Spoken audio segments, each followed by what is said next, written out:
Hello, thank you for joining my talk about functional programming with Go.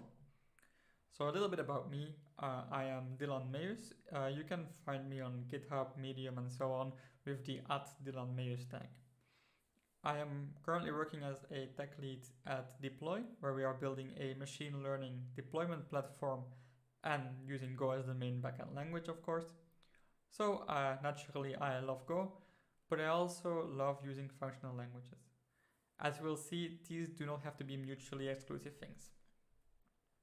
So one of these is not like the others. If you're familiar with these languages, one that might stand out is of course Go. The other languages are commonly considered functional languages, whereas Go is mostly considered closer to object-oriented than to functional. Actually, Go is a multi-paradigm language, so you don't necessarily have to use the whole object-oriented approach, and most people don't go completely object-oriented, and you could actually go somewhat functional. So when people think of functional programming, there's a few things that come to mind. So they might think of a language that is declarative. You say what you want, but you don't say exactly how you want the program to get it. You think of first-class functions, and of course in functional programming, functions take the center stage. You might even think of pattern matching if you've used a language like Haskell or one of its derivatives. You might think of pure functions and the whole notion of purity in your code. You might think of immutability, so the state of your objects never change. And there's many more things that can come to mind depending on what your background is. Now for most of these we can reach them in Go relatively easily. So one that stands out as being a bit harder to do is pattern matching, or I don't actually know a good way of doing that at the moment. The others, as we will see, are definitely possible in Go, and most of them relatively easily as well. Though there are a few misconceptions about functional programming in general that I want to highlight. So one is that the idea of functional programming and the concepts related to it kind of become associated very heavily with the syntactic sugar that most functional languages offer for them. So you might say that you can't do lambdas, but what you mean is you don't have the lambda syntax, so the arrow syntax that most languages tend to use for this. So the syntactic sugar does not mean the concept is not present. You also hear that it's complicated to do functional programming. I think that's mostly because people tend to learn object-oriented first, and only some years later they approach functional programming. Simply because most courses start with something like beginner's introduction to Java or to Python. But they never really go, let's begin with teaching Haskell. Of course, when you've done object-oriented programming for any amount of time, you get used to it. And starting with functional language feels a little bit like starting from scratch. The idea that there's never any side effects is another misconception. If your program would have no side effects whatsoever, it would be completely pure, but it would also not do anything useful. You would not get input from a user, and you would not show any output to a user. We definitely want those things. All languages deal with that in a different way. They deal with it in their own way in the functional world. In Go, we don't have to make things more complicated than they need to be, so we'll just have a function that has a side effect. That's fine. There's the idea that it's only academic. Even though a majority or a large part of the use is in the academic world, there's definitely approaches or ways we can use it in industry, and that it is even being used. Erlang is a language that was famously built around a more industry approach. But a language like Elm, which is let's say it compiles down to JavaScript, so it runs on the web. It's a functional language, but people use it to build websites. So that's very much an industry approach or an industry use case for this. And, there might be more misconceptions, but just a few I wanted to highlight. So then the question, why should we bother using functional programming at all? Well, for one, your programs will be safer. If you follow like a few simple guidelines, immutability, pure functions, and even declarative functions, your programs tend to become easier to reason about. When they're easier to reason about, they tend to become safer. Another small benefit is that you tend to avoid using null as a value. So you don't run into null pointers in functional languages. And you get easier concurrency. I realize that saying this to a bunch of Go programmers is of course a bit funny because it's also a main selling point of Go. Go gives you easy concurrency. It gives you the Go routines and it gives you the channels. Functional programs or functional programming languages are also known to being heavily concurrent, or that it's even easier to do concurrency than a traditional language. This is because of the idea of immutability, very much so. If you have immutable code, basically two Go routines in the Go world would not modify the same data, and so you can avoid those kind of annoying bugs where you get concurrent access to the same piece of data. In Go, even though concurrency is easier, you could still do this, right? So if everything is immutable, that's a little bit easier to reason about. You also tend to get programs that are smaller. So you have less code, but the code is more expressive. So it's not less code in like a Perl way, like where you get these really beautiful one-liners that you can write once and then read never. The code in functional languages, even though it is smaller, it is more concise, so it can even fit on just 1 or 2 lines. It does express a lot and it's readable. And as a consequence of these things, it's also easier to debug and test. If your functions are really small, isolated things, they don't mutate any global state or any state of the variables that are entered into the function. They don't do any side effects, something strange. Then it becomes easy to think about, and because it's easy to think about, you can also start debugging it in isolation. Every function is just a small piece that you have to keep in mind, and you can test it and tweak it, just that one function, and see how it fits in the entire chain of functions. This also makes it really easy to test. If you have a side effect, for example, testing for that side effect can be really hard because multiple threads can modify it in a different way, and it just becomes complicated very, very quickly. And it's fun. That last one might be a little bit subjective, I guess, but otherwise I wouldn't be standing here. So assuming that I've convinced you that you want to take a look at this functional stuff, let's start with a gentle introduction. If you've looked at functional programming before, you might have hit this description. Monads are just monoids in the category of end effectors. What's the problem? Well, the problem is that this is completely useless. No one has to think of this to build a program, not in an object-oriented language, not in a functional language. It doesn't tell you how to write the code in Haskell. It doesn't tell you how to build a useful program with any of the concepts that I mentioned before. So we will focus on just a few things. We will say that code needs to be declarative. It needs to be immutable, it needs to be pure, idempotent, and it needs to act as data. So your functions are data. So you want to say what, but not how. That's the declarative part. On the left-hand side, we have a function, we have a sum variable, and we iterate from all numbers of -10 to 10 inclusive. And for every number, we're going to take the absolute value. If the absolute value is an even number, then we're going to just sum it, and at the end we return the sum. It's a bit of a useless example, of course, but it's just to give the idea. So on the right hand side, we take the same thing. We create an int range of -10 to 10 inclusive, get the absolute values of them for whatever reason, filter them for the even ones, and then at the end return the sum. As you see on the right hand side, there is no loops, or at least we haven't written any loops ourselves. It's valid Go code, by the way, using a library that we will discuss soon. So then we get to immutability. Immutability just means that if you send a variable to a function, that function guarantees to not change the state of whatever you send it. So if we have the top example, a goes into the function lambda, b comes out. But in the bottom one, a goes in and the function changes the name, a.change name to x.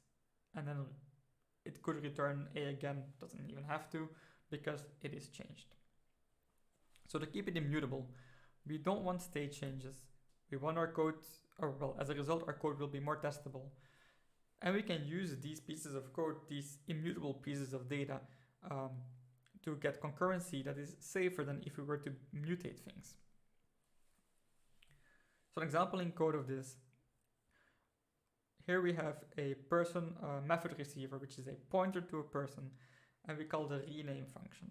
And we just change the name. But in the bottom one, we actually have a person method receiver that is not a pointer. So any modification that we make to the person struct will be gone after the function is finished, right? So we actually have to return something. So we return the modified person object. So on the right hand side, it's actually switched, but the top tells you that if you have a rename function, p.rename to Seinfeld, you have to reassign it to p if you want to persist that change in the calling function.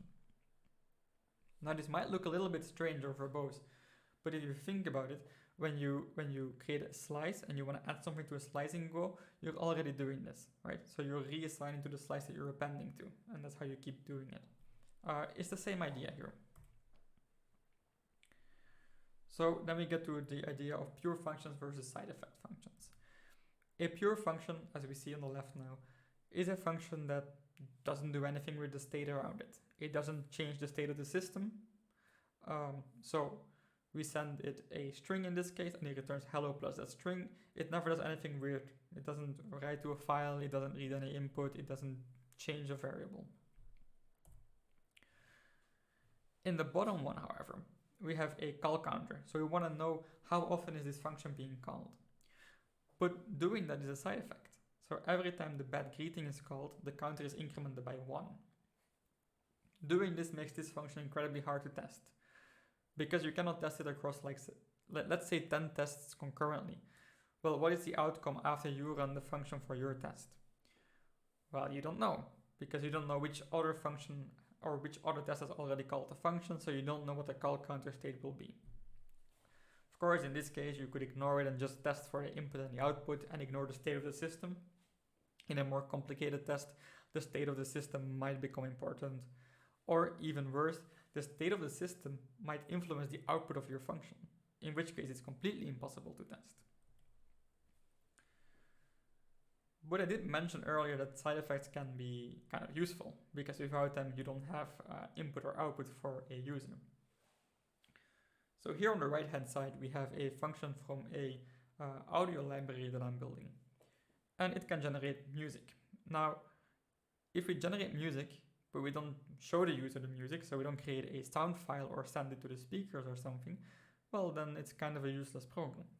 So here you see that at the bottom there is io-util.write file. Well, we need that, because otherwise it's a useless program, but it's also a side effect. So that's what I'm saying with like, you will need side effects, but we keep them contained. So this function is a function called write frames. It creates, well, it turns it into a byte representation and writes it to the file. And I guess that it would be even better if the representation part was split off and it would only do the io-util.write file. So there is room for improvement in my code. So then we get to idempotent, which is just saying a function should always produce the same results given the same input, right? So if you give a different input, of course it should most likely be a different result. On the left side, we see that the uppercase function is such an idempotent function. So we send it something, a certain string, and it returns the uppercase of it. Whatever we send it, if it's the same input, we can expect the same output. However, if we were to create a function to update the last modified time of a row, so we have a row in a database, and whenever it is modified or updated, we want to change the last modified timestamp. In this function, we just set it to time.now, which is when it is updated. But we can actually not test this, right? Because you don't know exactly at what time that function is going to execute, and also each time you run it, it's going to give you a different result, so it's not an idempotent function, it is harder to test.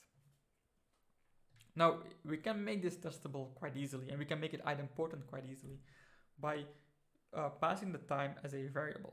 So in the second version, we accept a row and a time, and we return a row, so the same as before, except that the time is assigned to the variable that we're getting. So it's not time.now anymore. This function, given the same input, will always produce the same output, and we can now start testing this. In unit tests, we can pass it a known timestamp and check if the last modified date matches this timestamp. That being said, there is still a part of your code in the real non-unit test version that will pass time.now. And that's okay. We will probably violate idempotent somewhere, but we can keep our functions as protected from this as possible. Also, if you're building games, for example, anywhere where you need a random number generator or something random happening, you're going to violate this, and that's actually okay. Just like with the purity, it's okay to do it in some places, but we try to isolate them. So then we get to the first class or the higher order functions. So I feel like quite well-known example is a filter function. So here we have a filter of strings, and we pass it a slice of strings. We also pass it a predicate that takes a string and returns a boolean. We iterate through the strings, and every time the string matches the predicate, it's appended to the output slice, and in the end it's returned. So now we can define functions for this. We can, for example, define the long function, which takes a string and returns a boolean. And then we can start using this. So in the main method, we call the filter function, and we pass both a slice, but we also pass a function. So we're passing a function to a function. That's where the whole idea of higher order functions comes in. So depending on the predicate, we can kind of change what the filter function will be doing, but the general idea of looping and checking a predicate will remain the same. So how do we make this into something declarative, what we've just seen? There's no generics yet, anyway. So that makes it harder to maintain, because you would have to write these declarative functions for every type. A filter function for every type, a reduce function, a map function for every possible type. So you will most likely never be entirely declarative, because you will have to hide this somewhere in your code. But there's actually a few libraries that kind of help with this. One of them I wrote, it's called helgo, which is Haskell and Go. So it's a Haskell-inspired version of code generation for these kind of functions. And the idea is that we are generating them just as if you would with generics, right? So it's fake generics in a way. The code will be declarative. It will be pure, so there won't be any side effects. It is nil safe, which is nice to know that if you pass nil to it, it won't just crash the chain of functions. It will just act like the default 0 value. And it's immutable. So the data you send it is preserved. It's just returning new data at the end. So we can start by importing it. We have to import the slash types here, which means give me the default types. You can actually generate it for your own types in your code. And here we have the exact same example as in the beginning. So we have a function called fun. We take an int range, we take the absolute number, we filter, and we return the sum. So if we were to highlight this, first we do the int range. This is again written in a declarative way. Then we do the absolute numbers, then the filter of is even, defined as another function in this case. So we're passing a function to the filter, and we return the sum. And we get a result, hopefully. Underlying, this is doing many loops, and this immediately highlights one of the potential problems, performance. You're doing a lot of loops, but they're all hidden. If you would write it in a normal imperative style, you could just write all the code in a single loop maybe, and get some really, better performance. But the interesting thing about this is that we can kind of make it act like generics. So here we have a type called movie, which is a struct. It has a name, an owner, a year, and some revenue. We also define a slice called movies, which is just a type alias for that slice of movie. If we want to generate these generic functions for them, we add this magic command. So the Go generate tool will look for a program called hasgo. It needs a type. In our case, we pass movie as a type, and it also needs a slice type, which is movies. The code generator will use this to create the correct functions. If we then look at what is generated, for example, we see that this output actually has movies as a method receiver, and the all function works on a predicate that takes a movie and returns a boolean. So it checks if all the elements in the slice match the predicate. And it also generates the any function. And the any function does the same thing, but only one element needs to match. So here you see how we can actually just generate them. You cannot edit this file though. Like if you would edit it to add your own functions, they will be overwritten every time you generate the code. So now let's start using it. Let's say we have a long list of movies. Star Wars is in there, Toy Story is in there, and so forth. And now we have a certain company called Cartoon Mouse, and they want to buy the rights to the movies. First, what they want to do is they want to define which movies should we buy. Well, they say only the ones that are making money. So we create a function called making money, taking a movie and returning a boolean if they make enough money. And then we have to define a function called buy rights, which will change the owner of the movie. So in this case, we first get the movies, we apply a filter called making money, then we take nub, which means take the unique ones. The names are taken from Haskell. So if you're not familiar with Haskell, some of the names might seem a bit strange, but most of them, apart from this one, I guess, are self-explanatory. Most of them. We take two of them, so we take two elements, and then we pass these two elements to the map function. And in the map function, we change the owner and we return a new movie with the owner changed.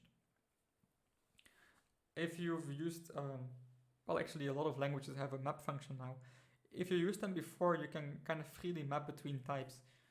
That's not the case here. You really are stuck with the type that you initially passed it. So that's how you would completely do it declaratively. Now, these are just like 4 or 5 functions that you've seen so far, but there's many, many more that were generated by running this command. So here you see a list. Most of them are generated for any type. Some of them actually impose type limits or conditions. So for example, the string replicate will only work on strings, the int range will only work on integers, and there's a few of them like that. Most of them will work for any type though. On the GitHub page, you can actually see which ones will be generated for which type of struct or variable. So how does this work? And how can you add your own? Well, the idea is taken from a library called Pi, written by Elliot Chance, I think. So he wrote this piece of code which basically does a find and replace, or a smart find and replace. So here we have a function definition for take while, and we can see it takes a slice type, an element type, and it returns a slice type. When the code generator runs, it will fill in the slice type and the element type with the correct types that were passed in the generating command. Now the nice thing about this is because slice type and element type are actually known variables. So if you program this in your IDE, you will get full code completion, you will get full support for building these types of functions because they're actually defined. So they're defined in the library and you can use them. Just on runtime, they will be swapped out for the actual types that need to be inserted. So that's the basic idea behind it. You can definitely start writing these on your own and running it locally, or you can change existing ones. So you could create a map function from your own type always to string, for example. So there is actually more libraries than just Hasgo. You actually have Gleam, which uses reflection. So you have Pi by Elliot Chance, who basically wrote the library that Hasgo is based on. Hasgo is the one that I built, which takes inspiration from Pi, but makes it look or feel more Haskell-y in a way. But it does have a few drawbacks. So first of all, you can wonder, is it idiomatic Go code? Go is technically a multi-paradigm language, meaning that you're not set to using objects all the time, but it's also decidedly not a functional language. So you have to kind of see where does it fit in your project, within your team. If you're the only one who will do only functional code and everything functional and no one else does, you have to kind of see if it's the right choice. I would say convince your team, but you might have to adapt yourself to your team a little bit. Also, you will never be 100% functional. As we mentioned earlier, like at some point you will be doing the loops, you will be writing them yourself, either using a library, which I do recommend, or you'll be doing it yourself, but somewhere you will be hiding this stuff. Performance can also be an issue. Not with immutability, I just do want to highlight that the fact that you're not using pointers is not negative to your performance in most cases in Go. In most cases, or in a lot of cases, using pointers can be detrimental or offer no benefit. So the immutability by avoiding using pointers and just passing the struct as is not an issue. What is an issue is looping a lot. So if you have 10 of these functions chained together and they all do loops through all the data, it's not ideal. And for actual functional languages can deal with this much better. Finally, there's also no syntactic sugar. I've mentioned that before, that it's kind of a misconception. People relate syntactic sugar with the idea of functional programming. And the concepts of functional programming are perfectly possible in Go, but sometimes you do want the syntactic sugar. So it's just something small that we miss that's more a quality of life kind of thing. So yes, it's definitely possible to write functional code in Go. This was a short introduction. There's more concepts that you can explore, like closures and currying. I've written about them, so you can also check out my blog, which I'll link later. But you can definitely start building more and more complex functional concepts in Go. There's actually people doing the monads and stuff in Go as well. But let's, for clarity, avoid that now. So thank you for attending the talk. If you have more questions, I'll be in the chat now actually, if you're watching this live. And you can also tweet me or send me a message somewhere with the @DylanMeyers tag. If I'm on the platform, you'll find me like that. Check out my blog at github.io or check out the project on GitHub directly. And with that, thank you very much for attending.